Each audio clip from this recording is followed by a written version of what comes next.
ગુજરાત ન્યૂઝમાં આપનું સ્વાગત છે।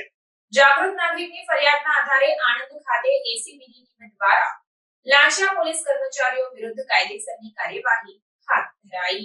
પ્રાપ્ત માહિતી અનુસાર આ કામે હકીકત એવી છે કે આ કામના ફરિયાદી વિરુદ્ધ પ્રોહિબિશનનો ગુનો દાખલ થયેલ, જે ગુનાના કામે હાજર થવા સારું આ કામના આક્ષેપિતો ફરિયાદીના ઘરે ગયા હતા અને ત્યાં ફરિયાદી પાસે ₹4 લાખની માંગણી કરી હતી અને રકઝકના અંતે ₹70,000 લેવાનું નક્કી કરેલ, જે ₹70,000 તથા એક જામીન લઈ એલસીબી ઓફિસ આવી જવા જણાવ્યું હતું અને આક્ષેપિતોએ માંગણી કરી હતી, જે લાંચના નાણાં ફરિયાદી આપવા માંગતા ન હોય ત્યારે ફરિયાદીએ એસીબીનો સંપર્ક કર્યો હતો, જેથી લાંચના છટકા દરમિયાન ફરિયાદી સાથે આક્ષેપિતો હેતુલક્ષી વાતચીત કરી લાંચના ₹70,000 આક્ષેપિત એએસઆઈ ઘનશ્યામસિંહ ઉત્તમસિંહ સેનગર નાઓએ સ્વીકારી સ્થળ પર પકડાઈ ગયા હોય અને આક્ષેપિત અનાર્મ હેડ કોન્સ્ટેબલ હિતેશભાઈ જીવાભાઈ ચૌહાણ, જેઓ કામ અર્થે બહાર ગયા હોય ત્યાંથી નાસી જઈને ગુનો કર્યો હોય, જે વગેરે બાબતને ધ્યાને લઈને ફરિયાદ નોંધવામાં આવી છે।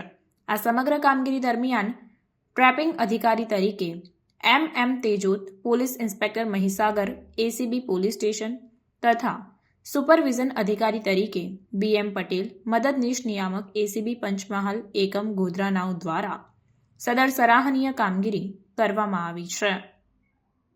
Reporter Rajendra Gohil, secular Gujarat news. સમાચારોની અવનવી અપડેટ્સ માટે જોતા રહો સેક્યુલર ગુજરાત ન્યૂઝ।